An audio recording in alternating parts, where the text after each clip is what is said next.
Julio Medem, among many others, and of course Steven Soderbergh's Cannes competition entry, Che Parts 1 and 2. De Soderbergh, etc. et différents films, épisodes 1 et 2. Alexandre Mallegui est souvent au festival, vous l'aurez vu maintes fois. Il a 2 films en compétition cette année avec Mary Bridge-Sellon, Le Poirier sauvage, 120 battements par minute l'an dernier, et d'autres films d'Asghar Farhadi, Le Client, Le Placé, et aussi Winter Sleep qui avait gagné une Palme d'Or, et ce n'est que une petite sélection de ces films en compétition. À mes côtés, dans Alejandro, Javier Bardem à San Sebastian, Ricardo a eu un prix pour son œuvre depuis toujours. Il est à l'écran et à la télé depuis l'âge de 3 ans. Il a été nominé plus de 7 fois pour les Oscars et il a gagné 2 fois. Ricardo Darín, comédien. In the role of Paco, Javier Bardem, nominé 3 fois pour les Academy Awards, il a gagné une fois. Il a gagné le prix d'interprétation masculine pour Beautiful en 2010 et c'est cette année aussi qu'il a déclaré sa flamme pour Penelope Cruz. Ils jouent ensemble souvent à partir de 92. Et pourquoi vous avez tant tardé à déclarer votre flamme? Penelope Cruz, qui joue donc un personnage féminin, 3 nominations aux Oscars avec Javier Bardem. Ce sont les premiers acteurs espagnols à avoir gagné des académies. Elle a eu le César cette année, elle a été nominée pour les Goya, elle a gagné 3 fois, et puis elle est également dans la série American Crime Story. Penelope Cruz, bienvenue.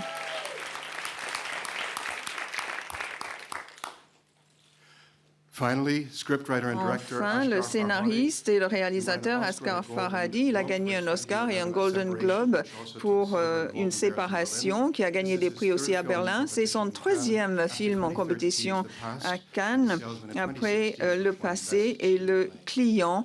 Et d'ailleurs, il a gagné le prix du meilleur scénario. Il y a beaucoup de questions aujourd'hui, donc on va commencer tout de suite. Bonjour, Jazz Ever, Chicago. J'ai une question pour Asghar. J'admire votre écriture. Je l'admire compte tenu de ce qui se passe dans votre pays et ailleurs. Quand vous faites un film, c'est difficile de tourner un film dans une autre langue et une autre culture. Est-ce que, quand vous tournez en Espagne ou en France, est-ce que vous aviez déjà les acteurs en tête? Et je parle des acteurs ou des actrices parce que vous êtes très féministe.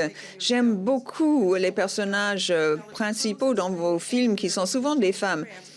Avec Bérénice Bejo et Penelope Cruz, c'est très intéressant. Comment vous structurez les choses dans une culture différente? Quels sont les problèmes que vous avez rencontrés, par exemple? Il y a ce kidnapping, cet enlèvement en Espagne, un tout autre sujet en France. Comment vous avez traité ces thématiques dans une autre culture? Travailler dans une culture et une langue étrangère est bien sûr difficile, mais le moyen que j'ai trouvé, c'est de toujours me consacrer aux points communs entre ma culture et les autres. Si je devais travailler sur des sujets anecdotiques, très locaux, bien sûr, ça aurait été difficile de transposer ma démarche, mais c'est très précisément pour cette raison que j'ai déjà travaillé à l'étranger et que je serais peut-être amené à le refaire, c'est parce que je suis persuadée que, contrairement à ce que les médias veulent faire croire, les êtres humains ne sont pas différents d'une culture à l'autre. Sur le plan émotionnel, sur le plan des sentiments, nous sommes très proches. L'amour, la haine, la colère sont des émotions qui se ressemblent partout dans le monde. Ce ne sont que les modes d'expression qui varient d'une culture à l'autre. Ces films-là peuvent contribuer à faire ressentir cette proximité. Et pour les gens qui vivent en dehors de mon pays, c'est très utile d'arriver à cette conclusion, et aussi pour mes concitoyens qui peuvent croire que les autres sont différents de nous. Il me semble que nous avons des racines communes, un terrain commun, et qu'il est important d'insister sur cette communauté. Pour ce qui est de l'expérience en France et en Espagne, en France, je ne savais pas. J'ai d'abord écrit et c'est seulement par la suite que nous avons trouvé les acteurs. A contrario, ici, pour l'histoire espagnole, je savais dès le départ que j'écrivais cette histoire pour ces acteurs-là. J'ai rencontré Javier Bardem il y a 5 ans à Los Angeles et quelques mois plus tard, j'ai rencontré Penélope à Madrid, et c'est vraiment une collaboration qui a été inscrite dès le départ du projet. Je savais que j'allais travailler avec eux, et puis nous avons même commencé la préparation, nous avons repéré les décors et j'allais faire ce film plus tôt. Mais il se trouve que je suis rentrée pour quelques semaines en Iran et j'ai senti le besoin de travailler dans mon pays, et c'est à cette occasion que j'ai fait Le Client, The Salesman. Et c'est après que je suis revenue à ce projet espagnol, et je dois dire que Javier comme Penélope m'ont aidé plus que le font habituellement les acteurs dans le processus de fabrication d'un film. Ils ont été des compagnons, des amis proches qui ont vraiment accompagné toutes les étapes de la création de ce film, et ça a été une très belle expérience à ce titre. Merci. Thank you. Question on the left. Rodrigo Fonseca, TV Globo Brasil. Question por Ricardo Darín. Ricardo, Alejandro tiene un amigo muy importante. Would you mind asking a question in English? Okay, no problem. Alejandro, your character has a friend in this movie, God. Vous avez un ami dans ce film, Dieu. A few words from you. How to cope with the religious dimension? Est-ce que vous avez géré la dimension religieuse de votre personnage? Thank you very much. Merci.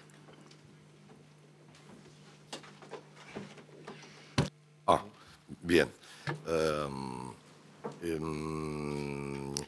Bueno, yo precisamente no soy creyente y el trabajo que hicimos junto a Asghar en ese sentido es el de un hombre que abraza la fe católica porque ha sido, según nos cuenta, rescatado, gracias a ella, de problemas profundos que tuvo en el pasado. Lo hemos trabajado palmo a palmo en ese sentido y es un rasgo importante dentro de lo que es la historia del personaje. Voilà, maintenant ça fonctionne. Je suis désolée, ça ne fonctionnait pas. Hein. Donc on a travaillé cet aspect religieux et notamment par rapport au passé du personnage et à toutes ses blessures antérieures. C'est quelque chose qu'on a travaillé de manière très fine. Et d'une certaine manière, sa manière de s'opposer à ce qui se passe par rapport à la solution que les gens ont par rapport au rapt de sa fille, hein, c'est une manière de s'opposer qui est un peu solide et essayer de ne pas la faire souffrir et de ne pas le faire souffrir lui, ce qui est quelque chose de pas très facile à comprendre. Je suis désolée, mais je n'avais pas de contact sur la cabine d'interprétation. Yes, please. Arash Azizi Ramwire. I got to ask in English, right? Je vais poser ma question en anglais. I wanted to ask Asghar. Je souhaite poser la question à Asghar. À la fin du film, on ne s'y attendait pas en fait. Vous êtes très connu avec vos films, les thrillers, la façon de faire avancer l'action dans le film. Mais ici, tout semble être un peu différent. Est-ce que c'était un choix conscient ou est-ce que c'est quelque chose que vous vous êtes dit, voilà, à ce stade dans ma carrière, il faut que je change la fin, la chute? Et pour Javier, Est-ce que qu'est-ce que vous pensez du déroulement du film? Le récit se passe en Espagne. Le seul élément iranien, c'est le réalisateur et le producteur. Est-ce que pour vous, c'était une sorte de production iranienne-espagnole? Est-ce que certains éléments iraniens ont été introduits dans le récit ou pas? Est-ce que vous partagez ce point de vue?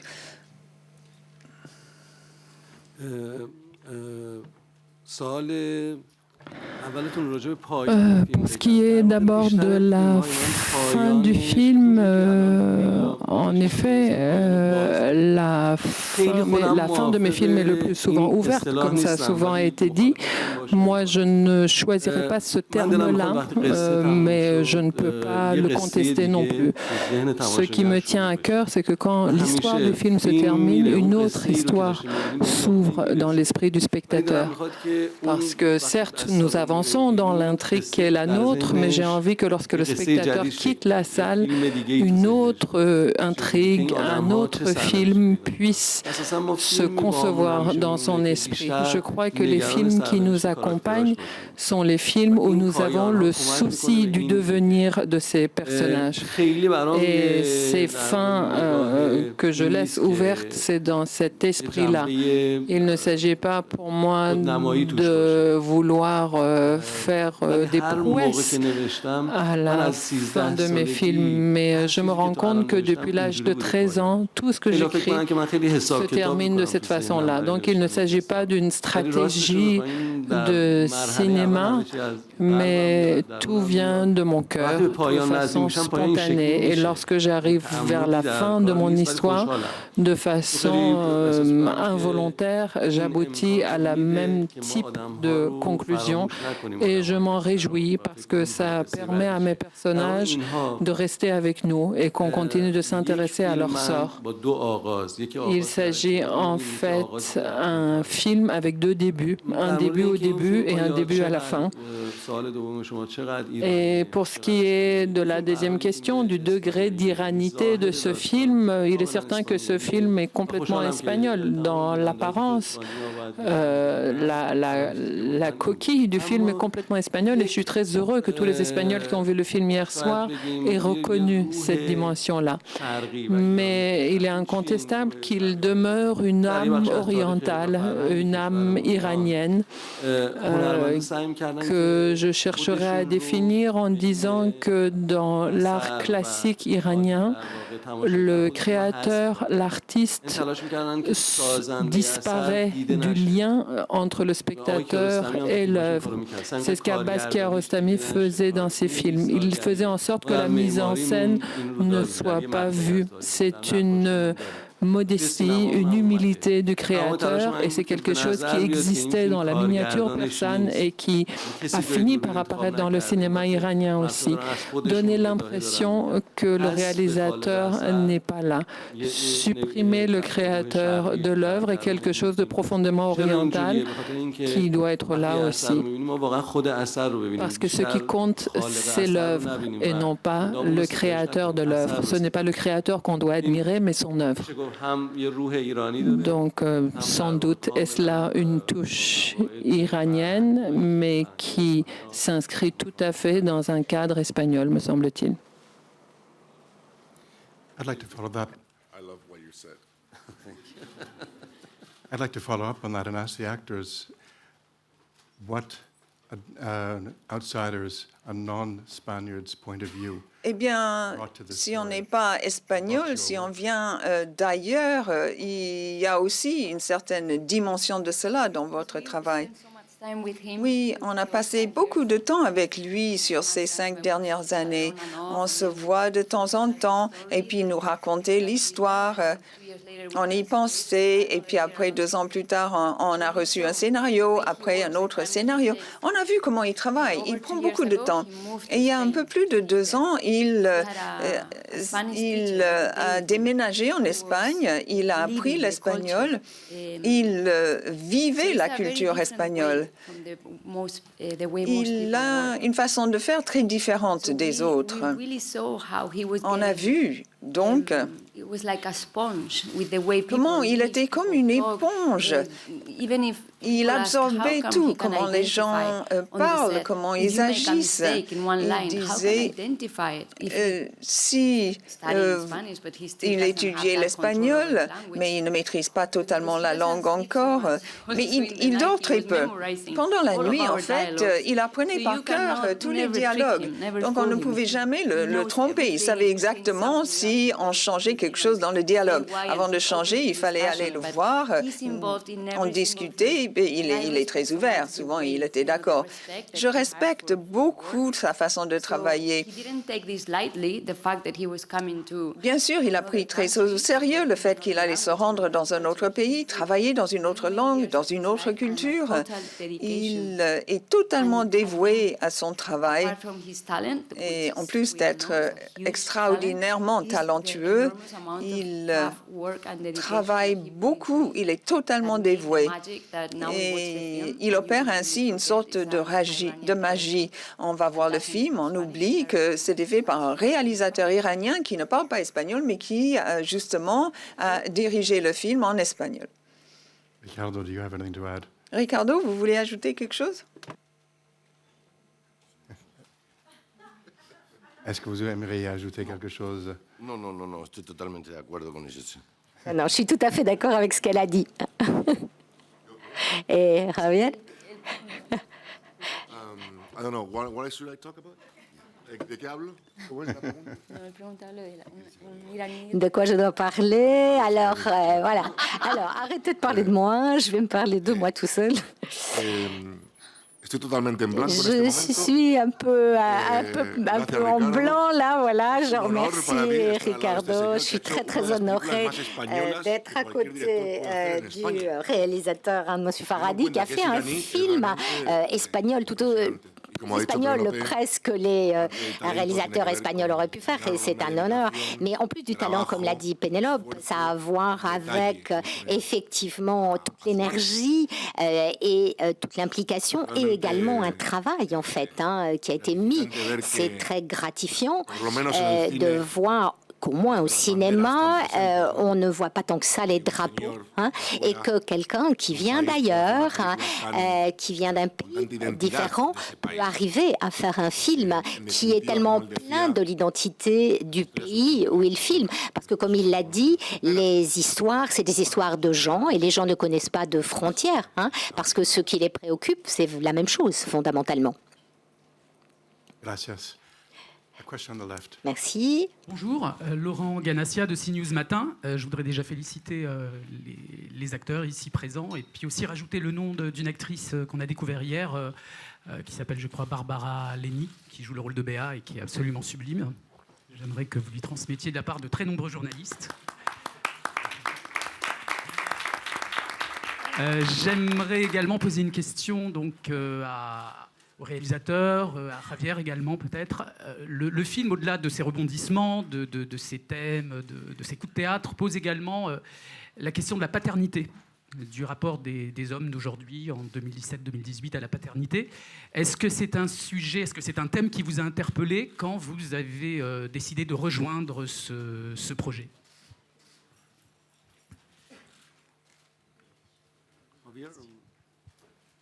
I can start and you can continue it. Merci, je saisis l'occasion de remercier mon équipe.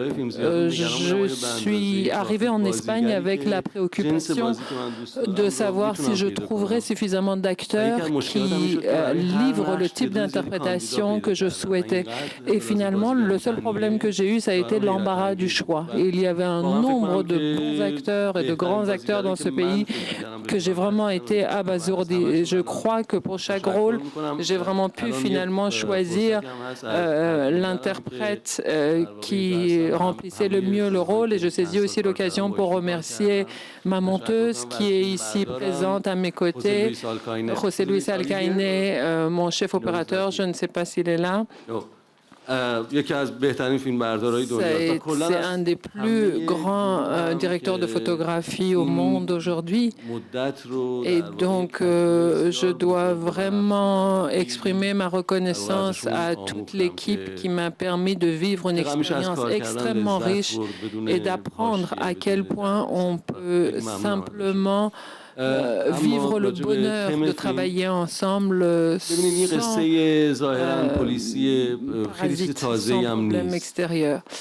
Du film, il y a cette dimension de thriller qui est pour moi une sorte d'excuse, une occasion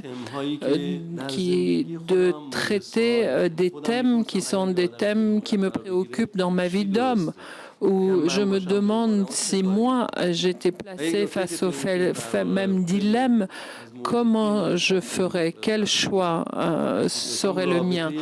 Et parmi ces thèmes très importants qui me tenaient à cœur pendant que j'écrivais ce scénario, c'était la relation père-fille. C'est évidemment un thème classique de la littérature. Le roi Lear déjà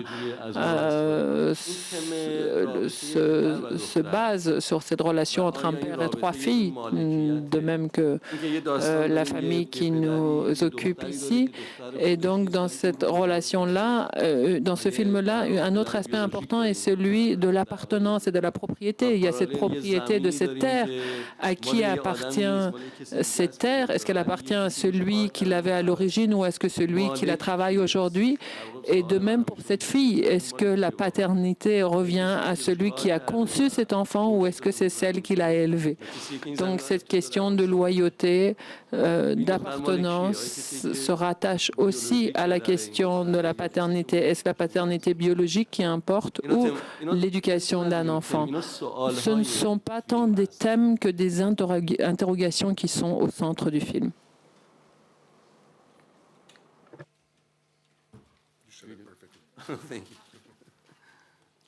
Madame, on the right side. Ulrike Koltermann, German TV, ZDF. We are talking so much about women's rights. On parle beaucoup des droits des femmes cette année. Donc j'ai une question très rapide à poser à Pénélope et à Javier. Est-ce que vous avez eu la même rémunération pour ce film? Actually, yes. En fait, oui, absolument. But that's the only question? C'est votre seule question? Okay. I'll jump in and ask Alvaro and Alexandre, what was specific for you about helping create this? Comment est-ce que vous avez aidé à créer ce film, en fait? Ashgar could make his film. Vous avez aidé à créer le contexte qui était tout à fait propice. Et puis, au niveau de la logistique, est-ce qu'il y a de grosses différences lorsqu'on travaille en Iran, en Espagne et en France?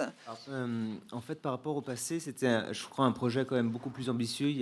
C'est un plus gros budget déjà, c'est beaucoup d'acteurs, c'est une vingtaine d'acteurs, alors que le passé, c'était plus intime, avec 4-5 personnages. Et je pense qu'avoir fait le passé en France a beaucoup aidé Ashgar parce que c'était vrai sa première expérience à l'étranger. Là, c'était une deuxième expérience. Il avait déjà eu. Enfin, je pense que voilà. Après, je pense que Ashgar se sentait plus confortable à l'idée de tourner un film dans une langue qui n'est pas la sienne, parce que ça, moi, je trouve ça quand même. Je suis extrêmement admiratif d'Ashgar. Je crois que c'est le seul réalisateur au monde à pouvoir tourner dans un pays qui n'est pas, dans une langue qui n'est pas la sienne, et ça c'est incroyable. Il arrive à saisir la musicalité de la langue, savoir si un comédien est juste très vite en fait, et ça c'est impressionnant. Et je pense qu'avoir fait le passé avant l'a aidé. Et ce projet complexe avec beaucoup d'acteurs, avec un budget important de 15 semaines de tournage. C'était un enjeu important et au niveau du financement, un projet, c'était un gros enjeu aussi par rapport au marché espagnol qui est plus compliqué que le marché français. Un film d'auteur, pour un film d'auteur en langue espagnole, c'est un très gros budget et donc des enjeux financiers très importants, et on est content d'y être arrivé à la finale et d'être ici à Cannes en ouverture, en compétition. C'est comme une consécration, donc voilà. Merci. De notre point de vue, c'est peu habituel d'avoir un film totalement espagnol, sauf le monteur, alors que le réalisateur ne parle pas vraiment la langue. Tout le monde était là, disait, mais comment tu peux le faire? Mais pour moi, ça n'a jamais été un problème. Asghar avait beaucoup travaillé avec toute l'équipe. Avant de commencer le tournage, tout était très naturel. Et franchement, je crois qu'il parle l'espagnol. Il était incroyable. On a passé 3 mois dans une très belle ville près de Madrid. L'ambiance était géniale. Et pour toute l'équipe, ça a été une belle expérience de voir le maître à l'œuvre.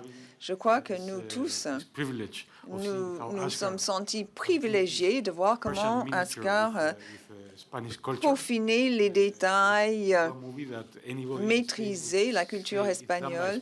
Et un Espagnol qui regarde le film dirait ça a été fait par un réalisateur espagnol. Tous les détails, les nuances y étaient. C'était parfait. C'était incroyable, alors qu'il est venu en Espagne juste l'année avant. Chaque fois que je vois le film, et je l'ai vu plusieurs fois, je vois de nouveaux petits détails et je suis absolument stupéfait de voir ce qu'a fait le maître. De cette conférence de presse pour vous annoncer que nous venons de vendre le film à Focus aux États-Unis. Nous en sommes ravis. L'équipe de Focus a montré un enthousiasme débordant pour ce film et ils sont persuadés que le film a un très fort potentiel aux États-Unis, notamment auprès de la communauté hispanophone. Donc ils vont pousser très fort le film pour les Oscars aussi et on en est ravis. Et le film vient de sortir en France hier soir en première. On a fait un très très bon démarrage, donc tout s'annonce vraiment sous les meilleurs auspices pour le film en France et à l'international. Et le film sortira donc en salle aux États-Unis. Voilà, exactement. Il y a une question en avant. Bonjour. Marc Garriga, Catalunya Radio. I work for the public Catalan radio Je travaille pour la radio catalane. J'étais ravi hier d'écouter ma langue et je pose la question suivante. Est-ce que certains personnages auraient pu parler catalan? Dans le cinéma, il n'y a pas de frontières, il n'y a pas de drapeau, mais le fait que certains personnages parlent catalan ou espagnol, c'en est la preuve. Je suis très heureux d'avoir pu faire ça. Il se trouve que quand je suis arrivée en Espagne, on était avant la crise catalane. Elle a eu lieu quand notre tournage avait déjà commencé et finalement j'ai trouvé que c'était une coïncidence très heureuse que les invités de notre fête, la famille du marié, viennent de Catalogne et qu'on les entende échanger quelques mots en catalan. Je voulais que le monde du film soit un peu plus vaste que celui de ce petit village sur lequel nous étions concentrés. Je voulais quand même des étrangers, des gens qui venaient d'ailleurs, et cet ailleurs a été la Catalogne. Pour moi, en tant qu'étranger, voir les Catalans et les Castillans dans la même famille est quelque chose d'évident. Merci. Question on the right. Penelope and Javier, you have worked together often in the past, but this is a very powerful. Vous avez souvent travaillé ensemble, mais en fait, ce film montre l'enlèvement d'un enfant, c'est assez incroyable. Est-ce que ceci a eu un impact sur votre relation?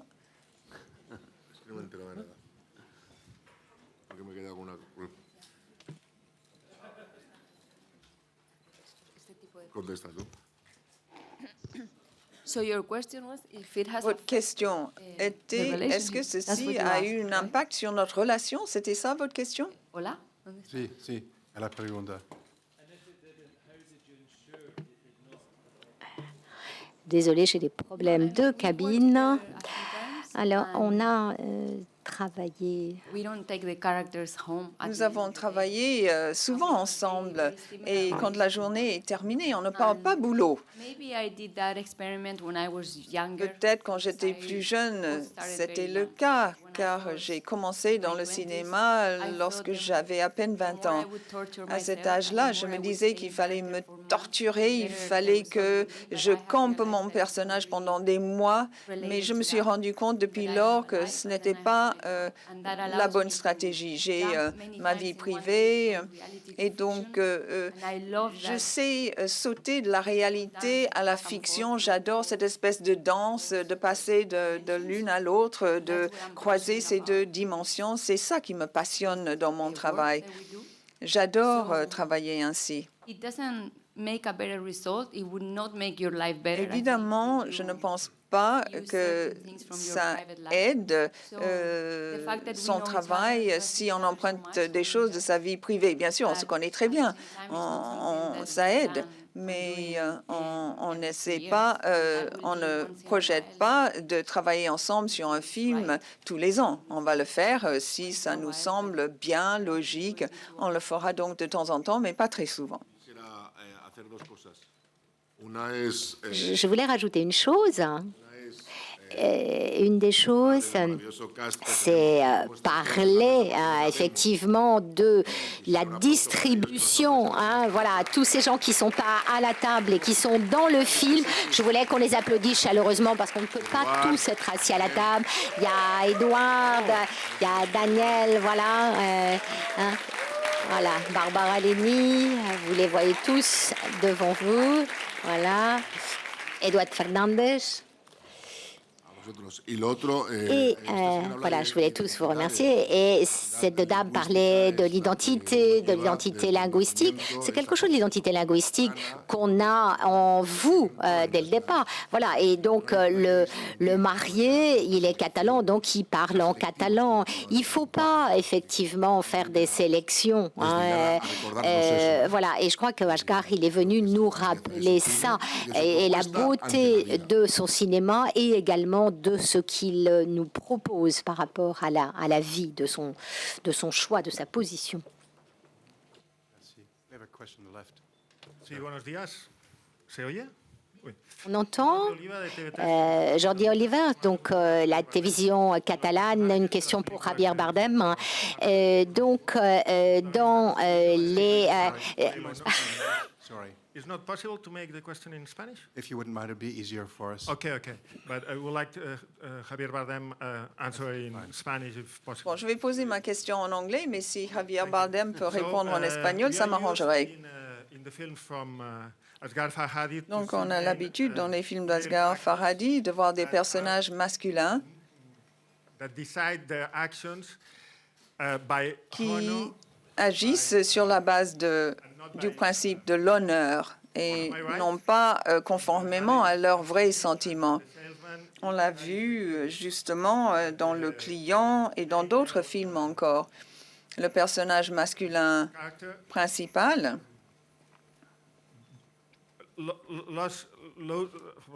You can speak in Spanish. It's okay. Yeah, continue in Spanish. I didn't have the question prepared in English, sorry. Je n'avais pas préparé ma question en anglais.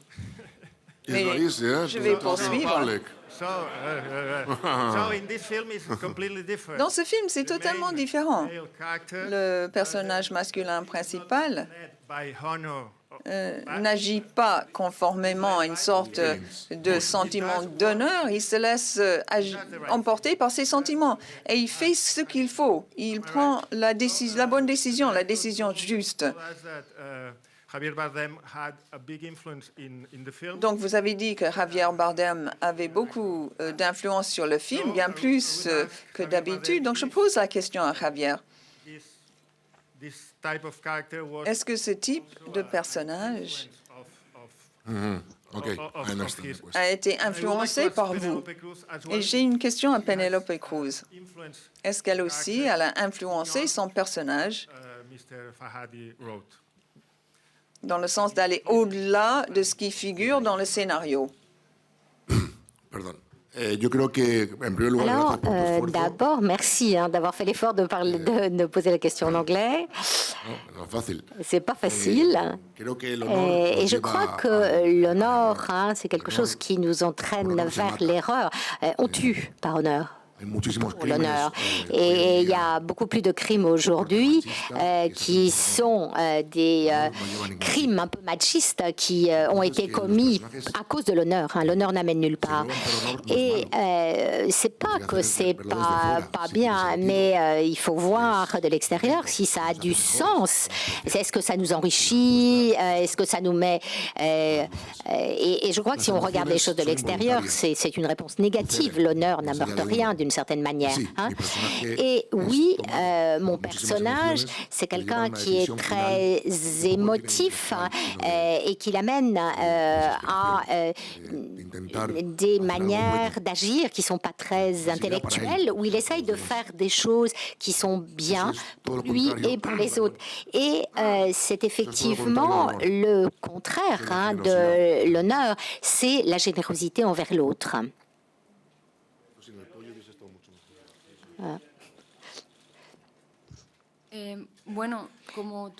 Alors, comme on a eu ce travail à très long terme avec Asghar Farhadi de 5 ans, c'est vrai qu'on a créé des relations personnelles et donc, d'une certaine manière, c'est lui qui nous a donné ce rôle plus important parce que ce que j'admire le plus chez Asghar Farhadi, c'est son humilité avec son incroyable talent.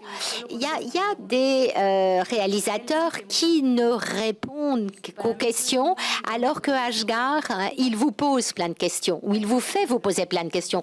Il ose poser des questions et après, il écoute votre réponse. C'est une des personnes que je connais qui écoute le mieux et c'est quelque chose, d'une certaine manière, qui a une manière de diriger les acteurs qui fait qu'il a presque un détecteur de mensonges à cause de sa sensibilité par rapport aux acteurs. Et ça a à voir avec une manière de vivre la vie du point de l'observateur. Ça veut dire être dans une position de quelqu'un qui veut apprendre et pas quelqu'un qui sait tout. Et ça, c'est les personnes qui sont les plus inspiratrices et qui peuvent créer les choses les plus grandes. Question on the right. Shahid, la télévision Iran et Farda. Votre film, Monsieur Farhadi, démarre avec l'horloge de l'église cassée. Il y a des oiseaux qui sortent des fois. Et 5 minutes plus tard, notre Paco non-croyant, il prend les raisins à la main gauche et le vin à la main droite. Et il dit, la différence, c'est le temps. Est-ce que pour vous, le temps va être mesuré dans quelque temps, que ce film va être diffusé en Iran, comme c'est le cas aux États-Unis?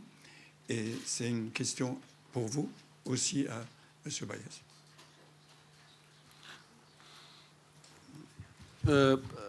یکی از موضوعاتی که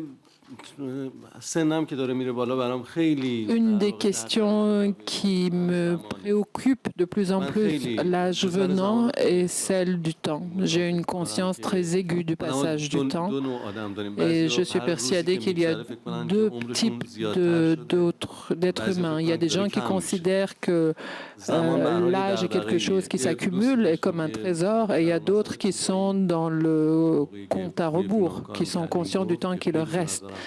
Et j'ai un ami un jour qui m'a cité un proverbe cubain qui me semble très proche de l'esprit du film. Ce proverbe dit « On ne sait pas quel passé nous attend », puisque ce qui nous attend, ce qui adviendra, est très lié au passé. Et pour moi, ça a toujours été extrêmement important. Nous ne mesurons pas la résonance et les conséquences de nos choix à venir. Et c'est à assez effrayant de se dire qu'à travers chaque acte que l'on commet, on change la définition de notre être au monde. Et le temps, en effet, est un sujet qui m'obsède et qui sera certainement au cœur de mes films à venir aussi. Quant à la projection du film en Iran, j'espère évidemment que ça se fasse. Pour moi, la priorité est de faire des films en Iran. Autant que possible, je souhaite tourner en Iran et j'espère bien sûr que tous les films que je fais soient montrés dans mon pays. Je ne sais pas ce qu'il en sera. Est-ce qu'on pourra le montrer sans qu'il soit modifié ou monté autrement? Je vais faire toutes les démarches que l'on peut faire pour faire cette demande. J'espère que cette démarche aboutira. Et je sais, en dépit de ce qui s'est passé hier en Iran, les gens étaient très affectés et pourtant ils m'ont quand même envoyé des messages très positifs à l'occasion de l'ouverture du festival avec notre film. Donc je tiens à cœur que ce public puisse se réjouir aussi de ce film en le voyant sur les écrans iraniens. Mick, hello, from Chile, for the TV show Caiga en Caiga. My question is to Javier. J'ai une question à poser à Javier. Je vais la poser en Javier, en ¿cómo se español. siente ser el único hombre del mundo que disfruta trabajando con su mujer? Comment se fait-il que vous soyez le seul homme qui arrive à travailler avec sa femme? Voilà, c'est pas seulement une histoire de goût, c'est comme ça, elle est formidable. Je suis désolée, j'ai vraiment des problèmes. À chaque fois, il y a un temps d'arrêt entre le début de la cabine. Ce que moi je peux dire, je m'attendais à ce que Javier et Penelope le disent, mais comme ils ne l'ont pas dit, je vais le dire moi. J'ai été très admiratif de la façon dont Penelope et Javier arrivent à avoir une limite très claire entre la fiction et le réel, la vie et le travail. C'est une famille d'une harmonie, d'une simplicité avec leurs enfants assez unique. Pour moi, ils sont le symbole d'un couple heureux, amoureux et qui arrivent de façon très saine et très belle séparer leur travail de leur relation intime et voir le respect et l'amour entre ces deux personnes a été une des expériences très positives pour moi sur ce tournage. Thank you all very much. I'm afraid we're out of time. Merci beaucoup d'être venu nous parler. Merci. Sorry, I want to say. Sorry. Mike again, Mr. Farhadi wanted to say something. One second. Please take your seats. Please. S'il vous plaît. Du réalisateur. Asseyez-vous, s'il vous plaît. Merci. فکر کردم که جلسه ادامه داره و صحبتم گذاشته بودم برای آخر جلسه. pourrait encore continuer. Il y a quelque chose que je voulais dire à la fin de la conférence. Cette année est une année particulière puisqu'il y a 2 films iraniens en compétition. Ce film-là est espagnol, mais il a une âme iranienne et moi je l'ai fait en tant qu'Iranien. Mais il y a aussi un autre film en compétition de mon confrère Jafar Panahi qui est également en compétition. Je lui ai parlé hier, j'ai du respect pour son travail et je continue d'espérer qu'il puisse venir. Je crois qu'il est encore temps et je peux, là où je suis, émettre encore ce message que ceux qui peuvent prennent la décision de le faire venir. Il a beaucoup voyagé, il a été dans beaucoup de festivals, Jafar, il a eu beaucoup de prix. Ce qui compte aujourd'hui, c'est pas qu'il puisse prendre en avion, mais ce qui compte, c'est qu'il puisse voir dans le regard des spectateurs de son film comment son film est reçu. Ce n'est pas en lisant les informations qu'il peut avoir cette expérience-là et ce ressenti-là. Donc, je garde l'espoir qu'il puisse le faire, qu'il puisse venir. Et pour moi, c'est une sensation très étrange d'avoir, moi, la possibilité d'être ici alors que lui ne l'a pas. C'est quelque chose que je vis mal. Je suis très heureux qu'en toutes ces années, il ne se soit pas laissé abattre, qu'il ait continué de travailler. J'ai beaucoup de respect pour ce courage. Bravo. Merci. Merci, M.